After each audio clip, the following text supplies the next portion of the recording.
time for the Fantasy Feud.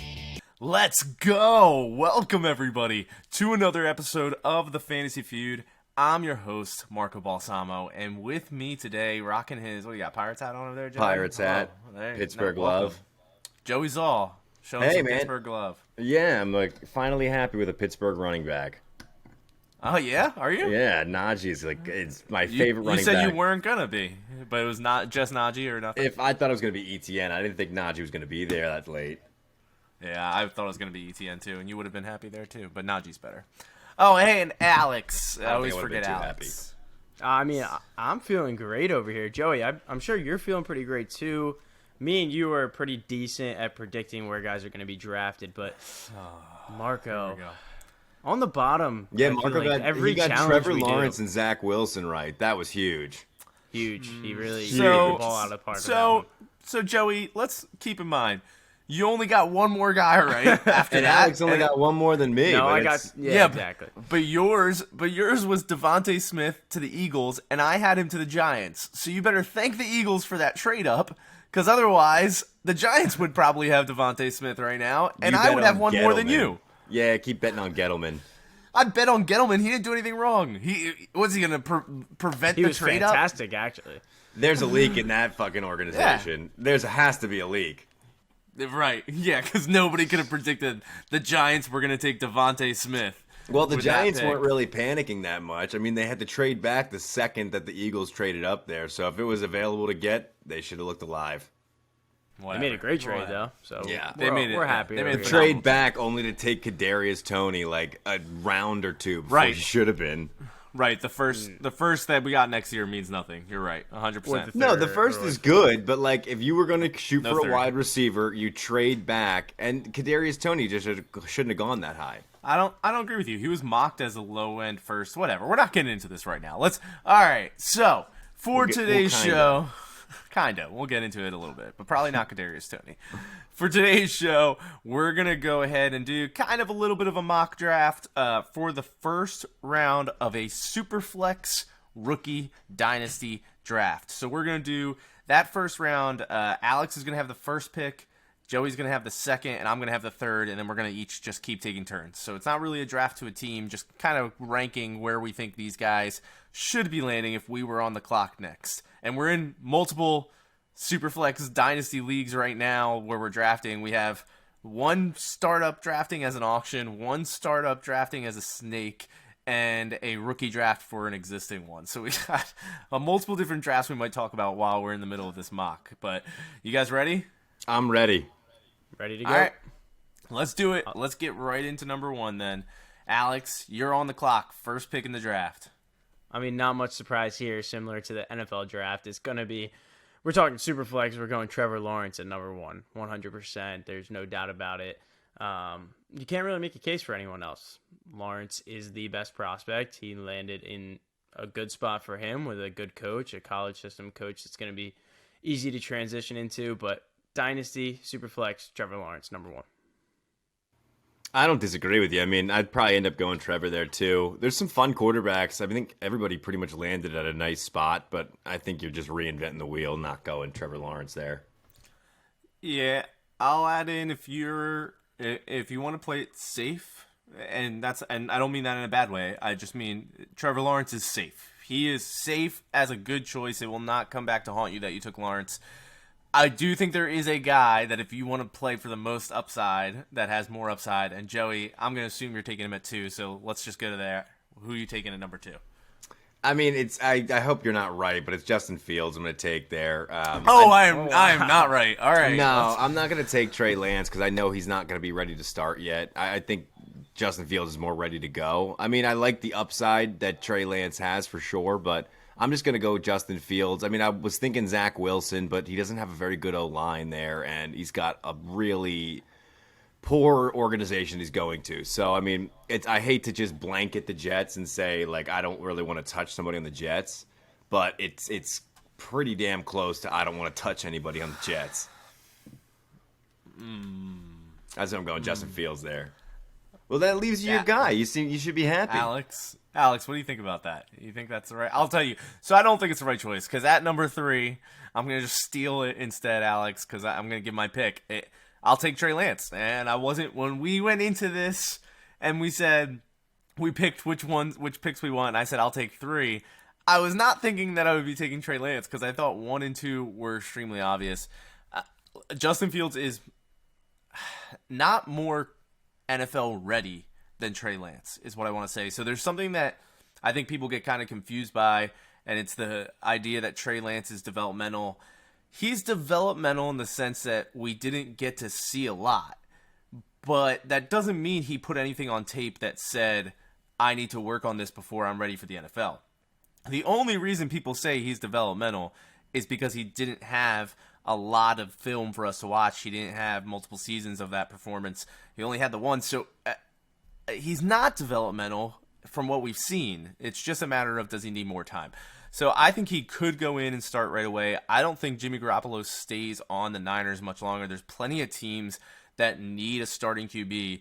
And I defended Garoppolo last week. He's a starting QB in the NFL. He just has had injury history, but he is a startable QB in the NFL. He's way better than a lot of the bottom barrel guys that are starting. Even as a Giants fan who believes in Danny Dimes, like I would love to see Jimmy G come in and have the two of them. Like it depends what he's going to cost for teams. But with all that being said, Trey Lance I think is the easy pick. I'm locking in Superflex. He's the one that I think has the upside to be even better than Trevor Lawrence. That's easy to me. I mean, I agree with you. Yeah, go Alex. Yeah, no, I agree with Marco. I think there is too much skepticism around Trey Lance that he's not going to be able to come in and start right away. But the number one thing that people talked about and the experts talked about with Trey Lance coming into the draft was his IQ, right? Is that he was the smartest quarterback in college football and the smartest quarterback coming into this draft. And I think that is perfectly paired with Kyle Shanahan, who's obviously such a great head coach in the NFL. So Kyle Shanahan mixed with Trey Lance, I feel like they are just going to be able to get together right away. They're going to get it down pat, and they're going to figure it all out. And I think he could be a day one starter, honestly. I can't see him being a day one starter. I mean, not by any means. It's just he's never faced any competition, like not any high-level college competition. And Justin Fields has. It's just like Georgia, he's played against like SEC defenses. He's played on Ohio State, so he's played a lot of the Big Ten defense, which aren't anywhere near the SEC. But still, I mean, like he's played some big games. I've seen him play well. He's good on first, second reads. I think he's going to be a really big breath of fresh air for Chicago. The thing is, Joe, I was just gonna say he could arguably be better in the NFL his first year, like you're saying, because he's more NFL ready in the sense of the bigger games. But that doesn't mean he's going to be better for fantasy year. I mean, Trey Lance could be a less efficient QB in his rookie season than Justin Fields and still be a more effective fantasy producer just because of all the weapons they have on that team. They could be scoring a lot of points even if he is creating turnovers or whatever it might be. That I don't think he's going to struggle to move the ball. He might make mistakes, but I don't think he's going to struggle to move the ball down the field. So there's a possibility that he even is better in his rookie year regardless. Yeah, I mean, I see where you're coming from. I don't disagree with you, but I just think that, like, it's like, dude, he has not played any defenses like that. If I'm going to be basically punting a year on him, I'm just going to take Justin Fields and, like, not get too cute with it.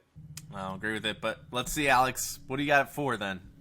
I mean, coming back around to 4 is where you have a lot of options, right? It opens up. Because you're probably not, unless you're desperate for a quarterback, you're probably not reaching on Mac here. You're probably not reaching up. You might reach up on Zach Wilson, but in the rookie drafts that I've seen so far, he's fallen back down to like 7-8 range. So 4 is where it opens up. You could literally go running back, wide receiver, or tight end. You could go Chase. You could go Pitts, or you can go Najee. And for me, it's going to be Najee. I think the landing spot, I talked about the landing spot so much when we were heading into the draft, and that's where I picked Najee to go, was the Steelers, because it's just the perfect match for him. He's going to step in there as a day one starter, and he's going to get a ton of carries. And I've watched Najee all throughout college at Alabama, and he's the type of running back, like we talked about last week. He's a lot more patient now. He's great out of the backfield. He's great at catching the ball. He has it all, and from day one, he's just going to take off with that job. Yeah, dude, that was who I was going to take there as soon as you were like, you can go a million different ways. I'm guessing can. Marco is going to go that same way too, but it's just, to me, it's Najee above any of the skill position guys. With a super flex, you got to look to quarterbacks every now and then, but like, second you get off of the quarterbacks, I'm going running back Najee Harris. Absolutely. Yeah, not who I have. We'll wait. We'll keep going, and I'll talk about who I would have next on the list. But I obviously love Najee. Just a volume game, guys. We've talked about this on the show a million times. You give me a running back who I feel confident is going to get 300 touches, like they're top 15 running back guaranteed. So it doesn't matter. Like, he can suck. He's going to be good in fantasy no matter what, and he's not going to suck because he's super talented. So I like the pick. Joey, you want to bring us now? I guess we're at 5. I'm going to go You're at Jamar 5. Chase here. Just the LSU connection with him and Joe Burrow. The only thing I don't like is how many decent wide receivers they have already in Cincinnati. I think that they probably should have looked to go O-line there. And I honestly thought they were going to go O-line there. But I'm going to just go Jamar Chase. He was my favorite wide receiver by far coming into the draft. I love his landing spot. I think him and Joe Burrow are going to be hooking up quick and early and often. So I'm just going to go Jamar Chase. He's my favorite wide receiver anyway. I like the Jamar Chase pick. I talked about the wide receivers enough last week, and I got enough flack for that, so I won't go into which one's my favorite again. But Jamar Chase is a beast, and I said it's 1A, 1B, 1C between these receivers, and I think they're all going to be great in the NFL. The landing spot's great for Chase, and I like the pick here. Thank you. Marco, any compliments? I'll give you a compliment. Yeah. I said going into this that Devontae Smith and Jamar Chase were going to depend on landing spot for me. Both of them, I think, got good landing spots, but I'd much rather have Jamar Chase's landing spot reuniting with his QB. Of course, Devontae's doing the same, but reuniting with Joe Burrow, getting the better QB of the two, getting the better overall offense of the two, Being the better wide receiver of the two. Getting the better wide receiver, getting arguably the worst defense of the two, which helps fantasy side. That the Bengals are going to constantly be trying to put up points. I talked about it going into last year, and it's exactly what happened. You had, granted, AJ Green didn't make the most of it, but he had over 100 targets. Like, you had 3 guys who could have been fantasy relevant from the wide receiver side. Joe Mixon as well, if he stayed healthy. Joe Burrow is going to be great. So I do think that Jamar Chase got the better situation, and I'm leaning his way when it comes to them, but still not the guy that I would have taken. We all know the guy. We know the guy you're going. Should I go? It's not a wide receiver. Let's 6? hear it. No, it's not a wide receiver. It's not a running back. It's not a running back, and it's not Let me guess, it's not a quarterback. Nope. It is a tight Brevin end. Jordan. Brevin Jordan Pat on the Fryer Houston move. Texans. No, Kyle Pitts. Kyle Pitts. Listen, here's what I'm gonna say. I am putting my money where my mouth is on this. I traded away 3 future first round picks in a dynasty league to get the number 3 overall pick in a dynasty rookie league. Or rookie draft, excuse me, and I took Kyle Pitts at that 3rd overall after just Trey Lance and Trevor Lawrence. He's 3rd overall to me, and I'll explain why. All right, I explained this last year for everybody with Kelsey. I said it on the show, and I put it in an Instagram post and everything. But I wrote the long post last year with Kelsey on the fact that his price was worth it at his ADP. And it was all based on just the math of what you get at a tight end who performs at that level versus a wide receiver who's a wide receiver 1 versus what you would get, etc., by swapping the rounds, right? The math is simple, guys. Like, if you took Kelsey last year and swapped him with Mark Andrews, for instance, all right? Actually, I wrote down an example. Hold on.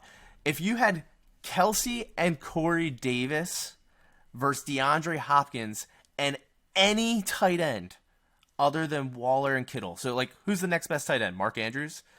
DeAndre Hopkins, Mark Andrews would put up less than Kelsey and Corey Davis. Like, it's very, very simple. There's just more depth at the other positions to put up a range of points that's less far away than what Kelsey would give you from all these other guys. So all of this to say, I'm not hyping Kelsey.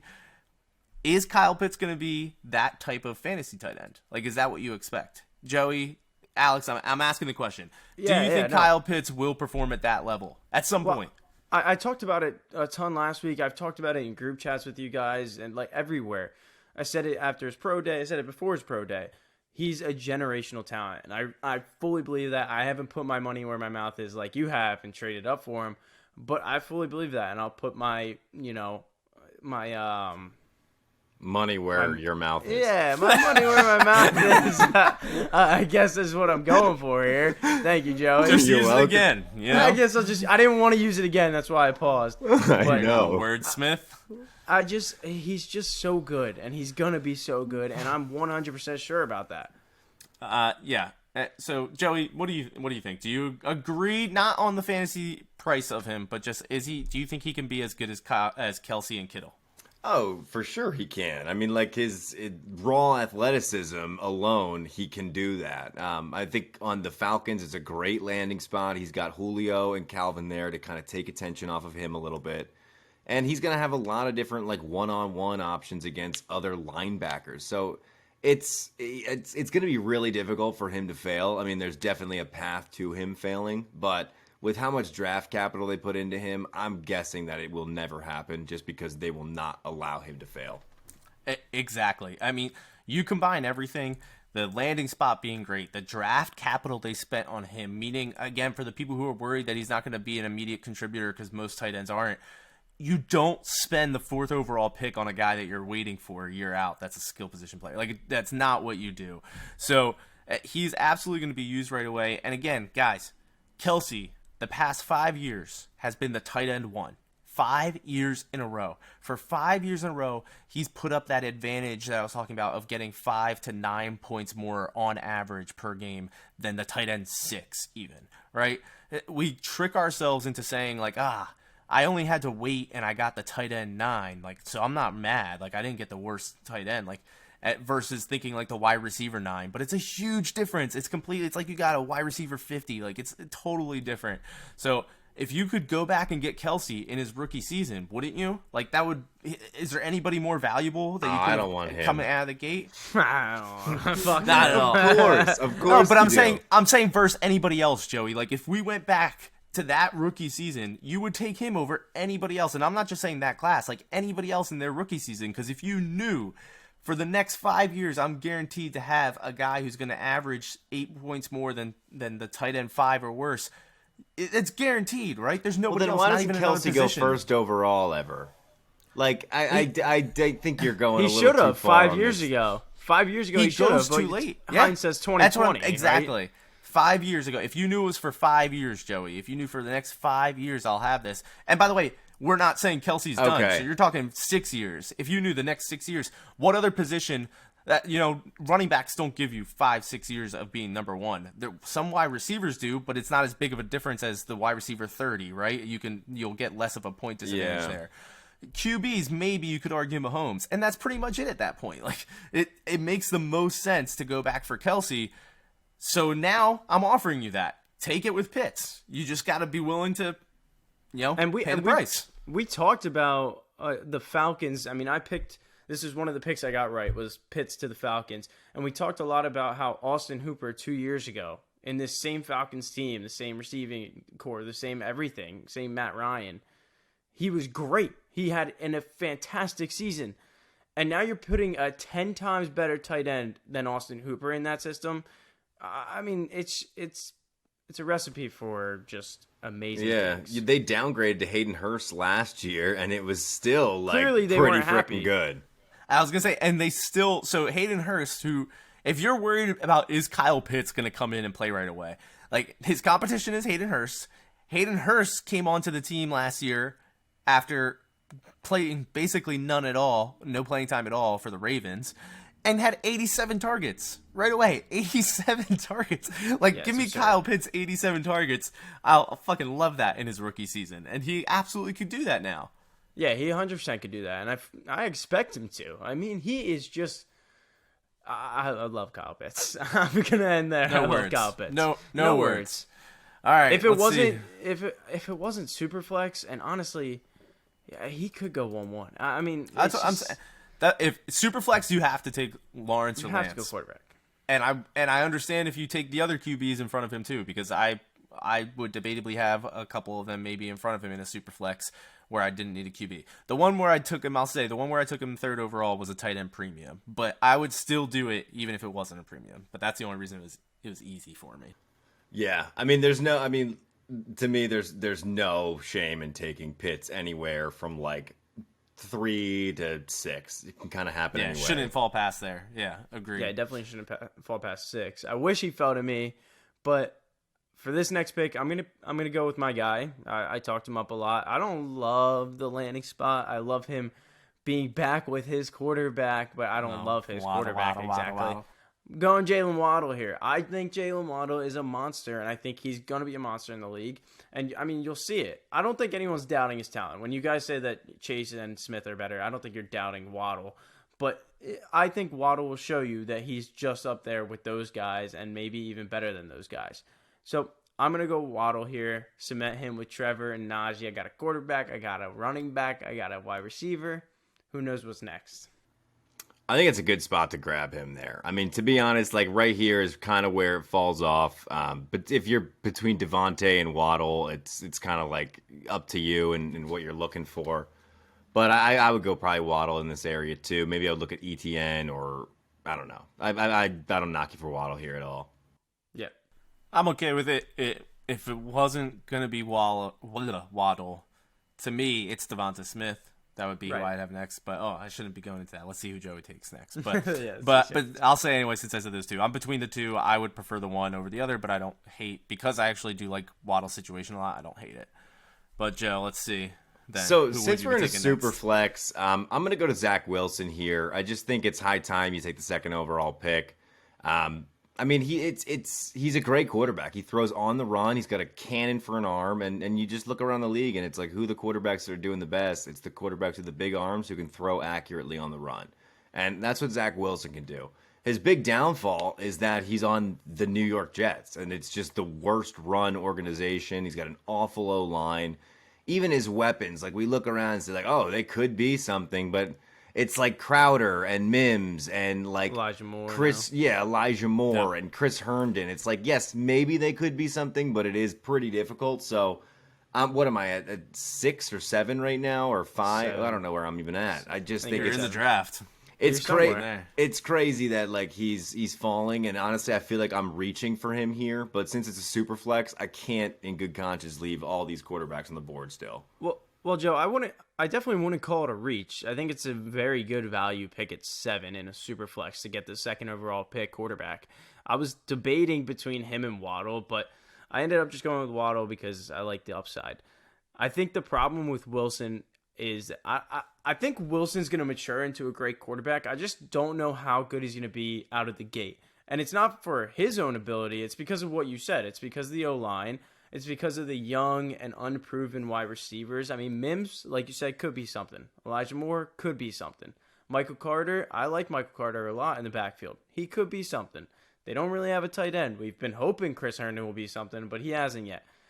It's just a lot of unknown on that offense. And although they drafted Elijah Moore, they didn't really give Zach Wilson much other help. Besides Elijah Vera Tucker is the O-line, but one O-lineman doesn't fix an entire line, right? Yeah. So I like Wilson. I just don't think you're going to see everything Wilson can give you for another 2, probably 3 seasons. Probably so. And to be honest, though, one thing I want to say, their O-line picked up their play a lot in like the past couple games at the end of the season last year. So, I mean, I have higher hopes for their O-line, and Rob Saleh comes from the 49ers, so I think that maybe he'll have like a decent, at least, culture in the locker room, but you never know. It's the Jets but he also, seem to overcome no matter who they hire and who they draft. Yeah, but he's also coming over from, I mean, I don't know how much he's going to take from the Shanahan. Obviously, he was the defensive coordinator, so I don't know how much he was involved in the offense, but he's coming over from a run-heavy team, right, who made running backs look really good.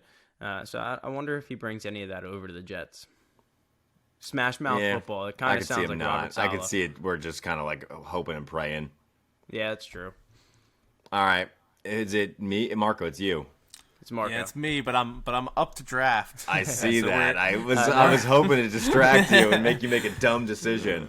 We're in the middle. Like I said, everybody, we're in the middle of multiple drafts right now. I'm up to draft in our Dynasty Superflex snake draft. I had the 11th overall pick, and I took Justin Herbert. And now, go get Kyle Pitts. You could have Travis Kelce before he even does anything. I might go Pitts next round. I agree. I think your biggest value is Najee. You're all too big of pussies to take Pitts, so I'm going to be able to get him with the next one. So I'm not worried about it. I think you would. Running back Najee is probably my favorite running back that's on the board. Just for everybody out there, there is Derrick Henry, who I love, obviously, but he's getting up there in age. Aaron Jones. I don't like Zeke at all, and DeAndre Swift is the next one up there, and Dobbins, who I like Dobbins a lot too, but I don't think running back is where I'm going to go. Was he going to go quarterback again? Devontae Adams is still there. If Aaron Rodgers comes back, then Devontae Adams is an absolute steal. Jamar Chase, I really like. Mac Jones is still there. Stephon Diggs is such a steal, but I'm going to double on QB in a super flex. If you're doing a super flex for the first time ever, you need to have 2 QBs. You need to have 4 QBs, honestly. If it's a 12-man league, try and get 4. The question is which QB. So there is Joe Burrow available. There's Trey Lance and Trevor Lawrence available. And there's Dak and Lamar available. 5. There's Deshaun Watson. He's slipping out of the first round. Yeah, I'm okay. Thanks. Dak was on absolute fire last year before he left. I mean, before he got injured. Absolute fire. He's only 27. He's got to be worth more than Trevor Lawrence and Trey Lance. Yes. I'd rather have him than Lamar, less downside. I love Burrow. I really love Burrow, but Dak is just higher. I can't. The dude was scoring over 30 points every game before he got hurt. I'm taking Dak. It's a good pick. Coming off an injury. Done. No, it's dangerous. Done. Snapped his ankle in half. I don't know. I know. It was gruesome. I don't want to talk about it. It's done. What's done is done. I'm not worried. How bad you break your bone doesn't really seem to have much of an impact. It's just a broken bone. He's all right. He's all right. He'll be fine. All right, let's get back into this then. I'm on the clock then. All right, in this fake draft that we have going here.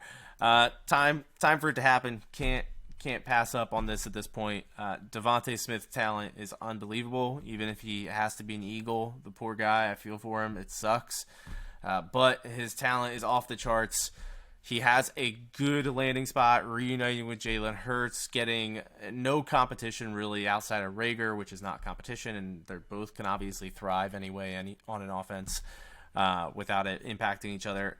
He's amazing. He's absolutely amazing. My favorite rookie coming out, and I think he's going to surprise a lot of people. I don't want him to. I want him to surprise me and suck because he's an Eagle, and I'm a Giants fan. But it is what it is. I'm taking him here. Joey, you know what's funny about Devontae Smith? I saw this the other day, and if you watch any Devontae Smith interviews, you'll notice 100%. He's the Kawhi Leonard of football now. He literally is. He's emotionless. Like that. I like it too. He's emotionless, dude. He just doesn't.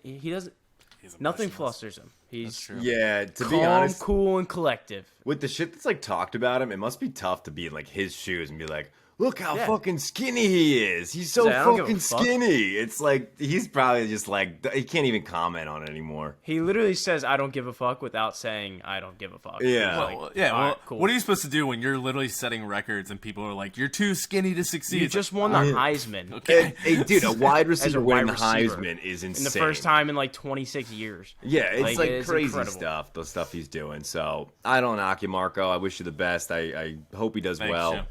But I mean, it's just he scares. I mean, I'm not hate to bring it back, but he just scares me. He's just really thin, and you can't really hit people that hard. You can't defend him and then not defend and then use that again. It doesn't make any sense. No, I said I didn't defend him. I said it must suck to be him, and just everyone's like, "You're so fucking skinny." That's like when they were like, but you're in the crowd. Yeah, you're in the crowd screaming it with him. I'm bashing him too. I'm standing throwing stones. Yeah, I'm like right in there. It's like the Joe Burrow all last year. Like, he's got tiny hands. He's like, dude, shut up. Doesn't mean anything. Is it Alex? You're up, actually. Yeah, I'm up. Thank God. I almost said it was going to go. Yeah, I don't know if this is surprising or anything, but what are we at? We're at 1-9 here. No, this is 10. 110. I'm going to go Javonte Williams at 110. I like the landing spot. Yeah, it's not that surprising. I thought we were a little earlier than we are. But I like the landing spot a lot. I think I'm not scared of Melvin Gordon. Melvin Gordon is whatever. I think Javonte Williams is going to kick Melvin Gordon out of that backfield as soon as he touches the field. Javonte Williams is electric. He's great running down the field. He's an all-around beast, and he can do it all too. He can catch out of the backfield, similar to Najee, but not as talented as Najee, right? And not as big as Najee. But I like the landing spot a lot. I like that offense. It's so up and coming, and I think Javonte is just going to bring it to the next level too. I don't disagree with you. I just think that you missed a couple guys along the way there. To me, I like Javonte a lot, but there's just no O-line in Denver. They have great wide receivers, so that should get them some spacing and stuff. But, like, dude, you look at all the running backs who go to Denver, and I don't like to say it, but a lot of them become alcoholics. Who became an alcoholic? Monty Ball, Melvin Gordon, just DUI. DUI Central. It's just because your blood's thinner up there in Denver. You probably 2 beers is a .08. 2 beers. Listen, the Javonte pick, I like Javonte. I don't agree, just for the redraft purposes or anybody who is drafting a rookie they need help with this year. I don't agree that he's going to just go in and take it this year. It doesn't, and part of that is he's not going to be night and day above Melvin Gordon. He's better. Don't get me wrong. At this point in Melvin's career, he's better. But Melvin Gordon is still a good running back. Like, he missed time last year. Things were off. Phillip Lindsay was there. He's a good running back. He didn't struggle last year. So I think he'll still be utilized, especially if this team's not competing to win now. So maybe they are. Maybe they are, for sure. I agree, but my point is maybe they are. Maybe Bridgewater's going to come in and win them games. But there's a chance that Bridgewater and Locke they didn't get the QB situation fixed unless they get Rodgers. Maybe they do. But if they don't, there's a chance they didn't get the QB situation fixed, and halfway through the season, it's a lost season already. I'm just saying if I'm the Broncos in that situation and we're really not making a playoff push, I'm not going to overutilize my rookie. I'm going to utilize the guy who's on his final year. I'm going to get rid of him, and then I'm going to go ahead and let my rookie be fresh for next year. That's just right. My and thought. I totally agree with you. And when I said Javonte's going to kick Melvin out of the backfield, I meant more as like he could. It's like Javonte has talented enough where he could come in and do really well, and you're going to see Melvin Gordon's touches go down and down. But we are talking Dynasty, obviously, right? It's a rookie draft. Of course. We're going I like it for Dynasty. Yeah. Like you said a second ago, Melvin's on the last year of his contract. This is Javonte Williams' backfield next season. So for Dynasty, I love Javonte Williams.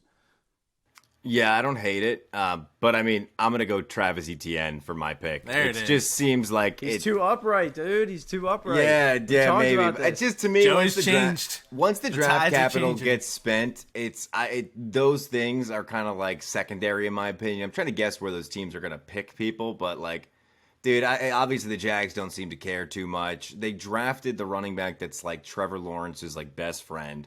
It's like they have very good chemistry together. So just in my opinion, I'm just going to go ETN there. It's a first-round pick, and it's Trevor Lawrence probably asked them to pick him. If I'm guessing what probably happened, I'm sure Trevor Lawrence had a big say in that. Yeah, it should have been ETN before that, in my opinion. I think he's going way too late in drafts, but you say that because it's just incredible that you're getting a talent like that late. It's not actually that he's going too late because everybody else who went in front of him, I think, deserves to go in front of him. So it's just this is that good of a first round when it comes to these rookies. Like ETN is going to be very successful. I think there's people who are scared. Like Joe, how do you feel about the situation he's in, being a potential third down back on the Jags? I mean, yeah, you got James Robinson there. They brought in Carlos Hyde. I'm sure James Robinson can get a ton of run, but James Robinson, he's got that good receiving game, but I think ETN's a little better, and he's got more rapport with the quarterback. I think ETN's going to get plenty of run. I think James Robinson's probably going to have his workload pretty reduced, and I think ETN and him will probably see pretty similar touches, with James leading the carries and ETN leading the receptions. Yeah, and it's completely possible that with them doing it that way that, you know, we still see 180 touches out of ETN. Like, that's plenty for him to be fantasy relevant. Like, I think more than 180, maybe like in his close rookie to 200. Rookie season, like 180. That's receptions 200. and carries. Yeah, exactly. Receptions and carries, total touches. So I think like that he could hit 200, and then at that point you're fantasy relevant. Like, you're definitely going to be fantasy relevant. It's a team again that did a lot of things to improve their offense, but their defense was horrible last year, one of the worst in the league, and they didn't do much to improve that. So they're probably going to be trailing often. They're probably going to have to be in shootouts to be able to keep up.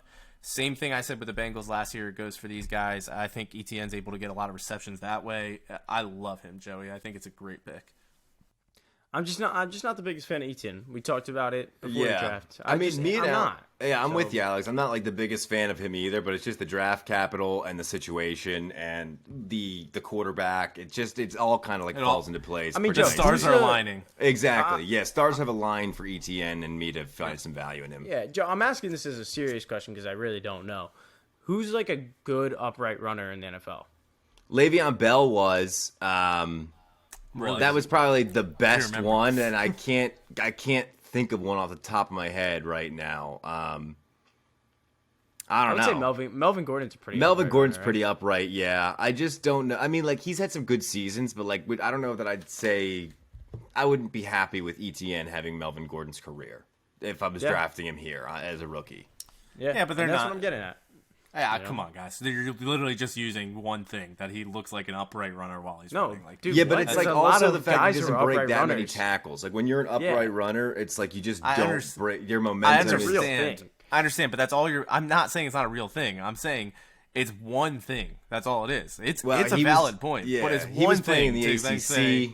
Like a Wake Forest defense is the linebackers on that are not even comparable to the linebackers you see in the NFL. So it's like, yes, you can get big stats. Etienne never really had huge games. He had big touchdown games in like big like bowl games and stuff like Bama, OSU and stuff. But like he never had like those big like 6 yards per carry, 7 yards per carry type games in those.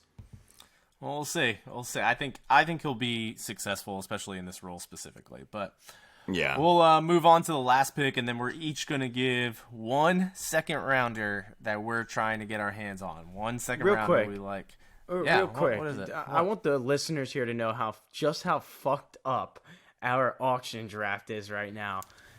We're doing this auction draft. What are we where at? 111 with 2 there's picks clock. left. Now is Guys, the I'm gonna time. try and break this down real quick in 10 seconds. I have 1 pick left. That's it. But no, let's go, Alex. Do it now. No, Go ahead. real quick, 10 seconds. There is 12 hours on this clock, and it resets every time there's a new bid. And basically, what the fuck's happening is everyone's got different schedules. You know what just happened to me? Calvin Ridley, with 1 minute left, I saw that. Josh bids on him and resets his clock to 12 hours. And saw yesterday that. at 1 a.m., Joey resets Saquon Barkley and Travis Kelce with less than 25 minutes left on their clocks. I am getting screwed left, right, and center right now. But carry on, Marco. One thing I'll say, it was only 10 p.m. from my time. I had Saquon stolen from me with 6 minutes left, and then he proceeded to sell for $15 more than what I was paying for him. So I don't want to hear it. All right, I got fucked as hard as you can in this stupid draft. But let's get back to the mock draft. All right, 12th overall. I'm gonna wrap it up, and then we'll get into second round, guys. Wait, did I go? I didn't go 11. You Yeah, took you Etienne. took ETN, dumbass. I took ETN, yeah. 11's good. Okay. All right, we're good. Thanks. Yeah, you're This welcome. is a super flex. I'm gonna go Mac Jones. I don't think Mac Jones will have a lot of fantasy relevance this year, which is why I didn't take him any earlier than this, because I do think Cam just gets to play out the year. But I mean, the fact of the matter is, Cam's probably gonna get hurt, and Mac Jones is probably gonna come in at that point. I don't see him failing with Belichick. I just don't see it. Like, I don't want to make Brady comparisons because it's so blasphemous of the GOAT to compare him to anybody, let alone some rookie. But it's just the situation is lining up. You have Belichick, you have a QB who's being doubted, not 6th round talent doubted, but is being doubted for the NFL. He's a pocket passer, super accurate. It's exactly what Belichick has succeeded with not only Brady but Garoppolo. Listen, this is done. Mac Jones, I think, is going to succeed in the NFL. That's it. It's not just the Brady comparison or Bill Belichick. I think Mac Jones is just a very good quarterback.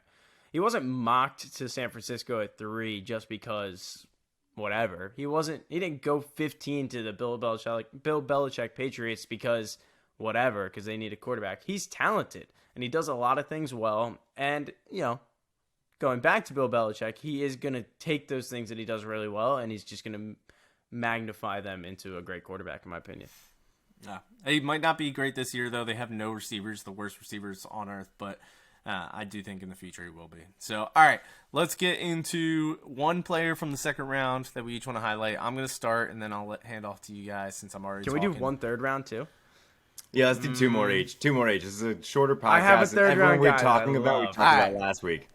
All right. Everybody calm down. All right, we'll give the people what they want.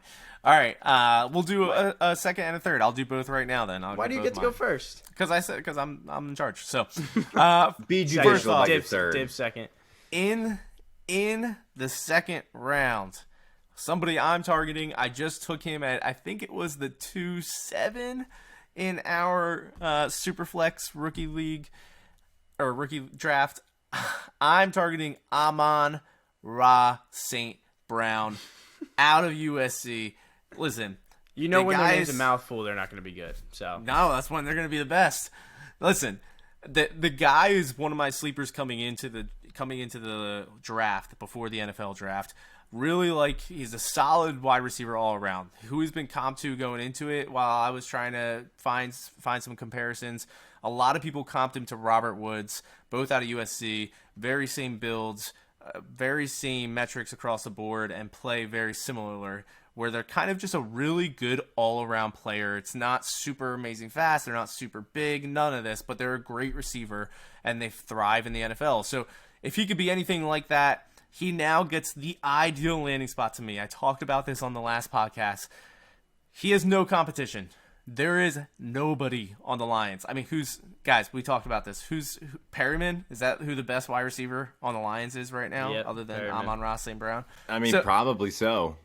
So you have an opportunity now for a talented wide receiver who I thought was a sleeper coming into a team with absolutely zero competition. I mean, the only team with maybe less competition is the Patriots, but absolutely zero competition. A defense that was the worst in the league last year, gave up the most points, which means this team is going to have to continue to pass. And to top it off, you now have Jared Goff, who played with Robert Woods, who was the comparison coming into the draft, right? And had a lot of chemistry with Robert Woods, so kind of knows that type of receiver and working with that type of receiver. I think that this is a really amazing landing spot, and he has the potential to be in this top, I'll say like 4 or 5 conversation of the rookies, wide receivers of this class once this year is over. I mean, this is a case of just like a pretty average wide receiver, in my opinion, just getting an amazing landing spot. And sometimes that's all you need to get fantasy points. We're talking about fantasy points here, not how good they're going to be in the NFL. And he's lined up for the opportunity to literally get 100-plus targets. I mean, there's no one else to target. Perryman gets hurt often, too, very often. So there's a chance that Hama St. Brown, or whatever the hell his name is. Amon-Ra. Amon-Ra St. Brown is just a target machine, and that's all you Amon-Ra. need in fantasy. If you're playing PPR, especially, obviously, all you need is a target machine. So I yeah. like the pick. It's a late second. You know, that's what you're hoping for, is a guy who can plug and play for you. There's a chance he has over 120 targets. Like, that's a possibility. So go ahead, Joe. Yeah, it's a possibility for sure. If he- I mean, like a if lot he of becomes things the are number one, possibilities. But no, it's a realistic possibility. If he becomes the number one on that team, the number one receiver on that team is going to have over 120 targets. They're going to be trailing at all times. Yeah. So they have to pass. I mean, yeah, that same thing happened with Galladay, and now look at him getting paid. This is Equimenius St. Brown's brother, right? Is The it? Yeah. Packers guy? Yeah. Isn't that I don't know Packers? if he is. He's actually or really not. good. Are I they think brothers? he is. I think so. Maybe. So this is a guy I drafted this weekend ahead of Marcos Amon-Ra St. Brown. He's a guy who's actually going in the range, if you look at mock drafts, in 2-1 to 2-3. So you're not necessarily getting a steal on him, but I got him at 2-5, so it's more than possible. It's Rondale Moore. Rondale Moore went to the Cardinals. I think it's a great landing spot. Kyler Murray is going to be the quarterback there for the next 10 years, whatever it is, and he's a great quarterback. The only person that Rondale Moore has to beat out is Christian Kirk, which isn't an easy task by any means, but Kirk has been so up and down. He's very injury prone. So there's a good chance Rondale Moore can get that job. Rondale Moore is going to be playing in between A.J. Green and DeAndre Hopkins for the most part. And the Cardinals threw the ball 60%, almost 60% of their plays last year. This is a passing offense, 100% through. And Rondale Moore is a electric wide receiver. He is so fast off the line. You have to put top cornerbacks on him, because if you're putting nickel quarterbacks on him who aren't great in coverage, Rondale Moore is going to cook any of them. And don't even get me started if he ends up getting lined up against a linebacker on any play. He is a 4.37 40-yard dash guy. He's small, he's 5'7", but he's got great hands, great route runner, and he is electric, like I said. Yeah, dude, he's unbelievable. Like, he was the Purdue guy, and it was just insane to watch him. This last season, he was, like, kind of hurt, and, like, you didn't get to see him as much. But if you look back at his, like, 2019 highlights, he's unreal. Like, I think that's a great pick. I think it's great on the Ravens, too, because it's just, like, he's a one-cut kind of guy.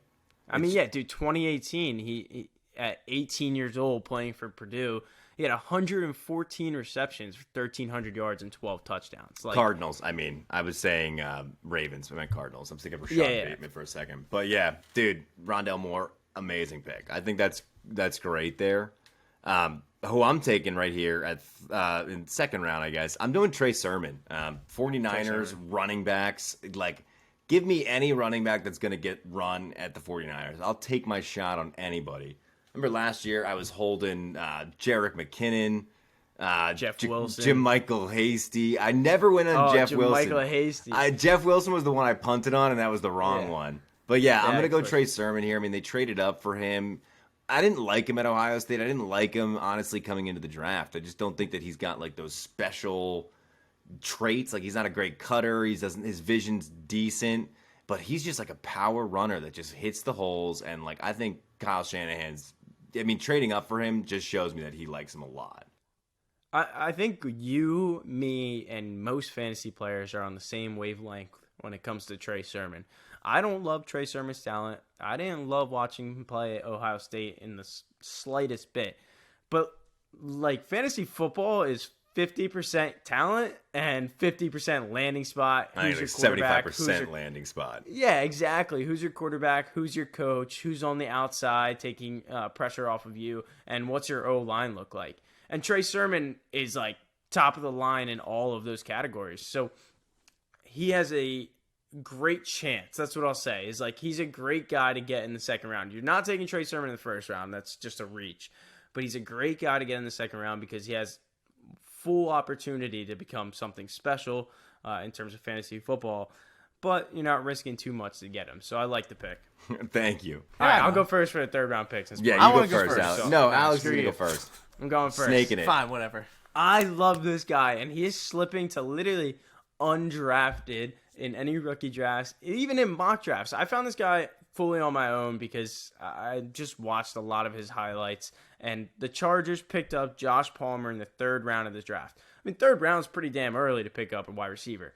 It's a fantastic fucking landing spot. I mean, can't even get me started. You got Keenan Allen, but then what's after that? We've talked about it in past shows. Mike Williams has not lived up to the hype. Josh Palmer is a 6'2 wide receiver. He's 210. And he was great with the Vols. Even he had terrible quarterback play with the Tennessee Volunteers. Is that the name? Is it the Volunteers? Because I never even knew. It's such a stupid name. But even with the terrible quarterback play, the dude had 2 30-yard touchdowns against Georgia last year. And we talked about it like, these are who you have to compare who they're playing against. I mean, Georgia's one of the better defenses in college football, right? And he had 2 30-yard touchdowns against them. He's 6'2", like I said. He's a beast off the line, and the Chargers need another wide receiver to rely on, and Justin Herbert, like we know, is a monster. Justin Herbert was throwing touchdowns to guys we've never even heard of last season. You look at who was like the only guy who wasn't fucking getting touchdowns. It was Keenan Allen. Keenan Allen was getting like 20 targets and then never getting the touchdown. Yeah. And so that's going to be Josh Palmer now, in my opinion. I think he's going to be a touchdown beast. He catches a lot of balls, and I think he's going to get a lot of targets. So I think he's a great pickup in third round.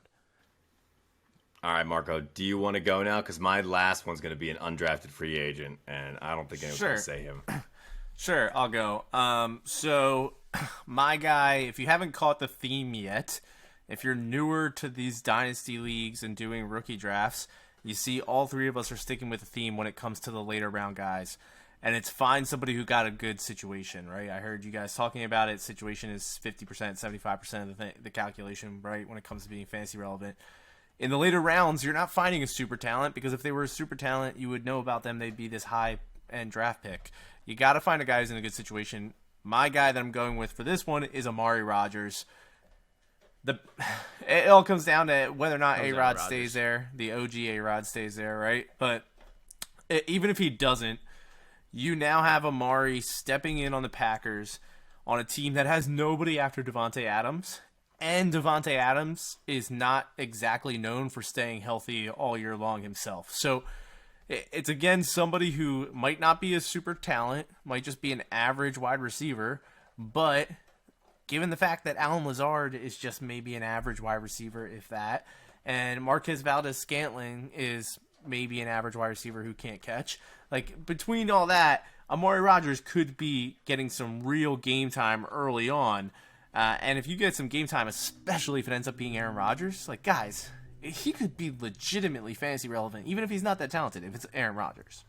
I mean, this is what I always look for, right? Is, like we said, 75%. And that might even fucking be low, honestly, because it just comes down to landing spot a lot of the time. And Amari Rodgers has the perfect landing spot and such a great opportunity to excel if Aaron Rodgers is the quarterback there. And who knows, maybe even if it's not Aaron Rodgers, or maybe if it's not Aaron Rodgers next year and Jordan Love and Amari Rodgers are playing together on second team all training camp, Amari Rodgers could be Jordan Love's favorite target next year. You never know.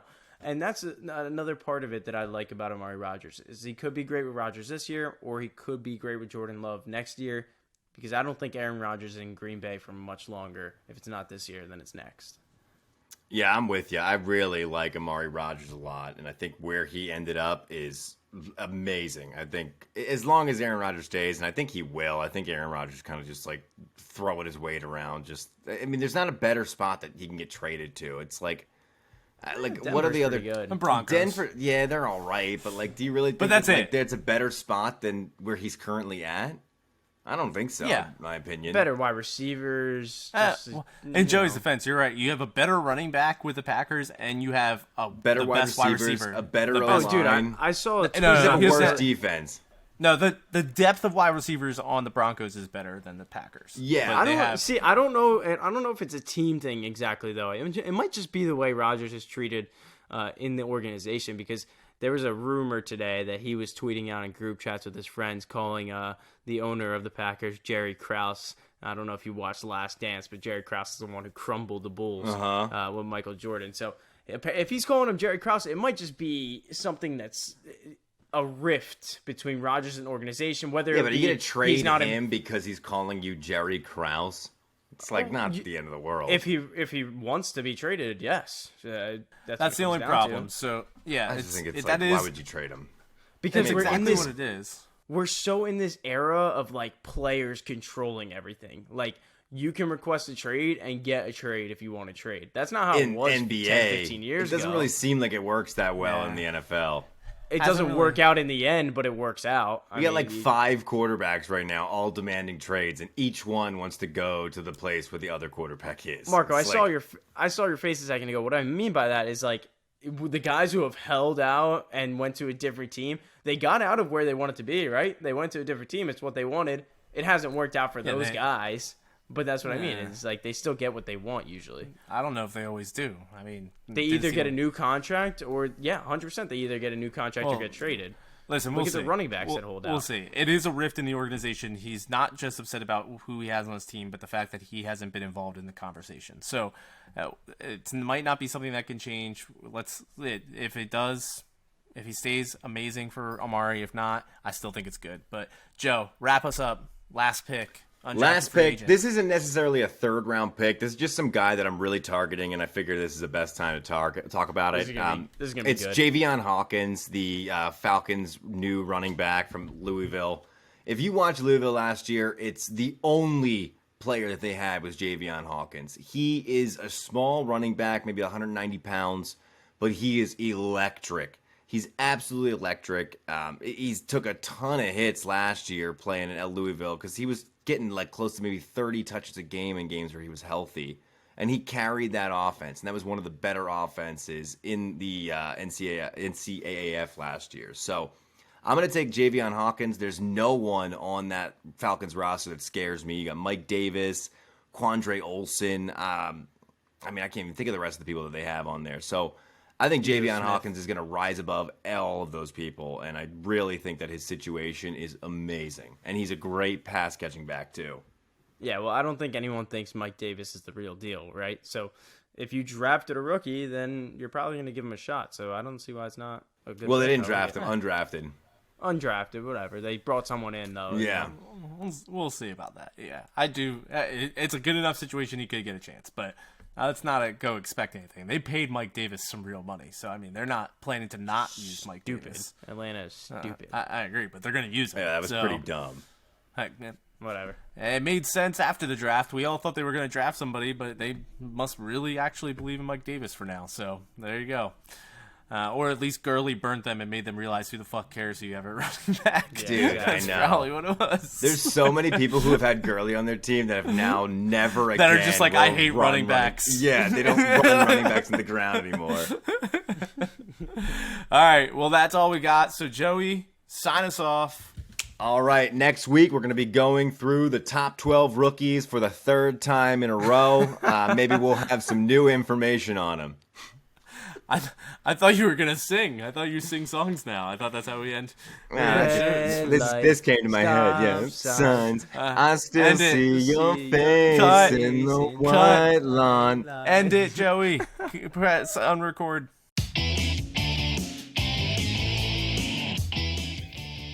This podcast was hosted by Marco Balsamo, Joey Zoll, and Alex Balsamo. Produced by 133 Media and edited by Joe Amato.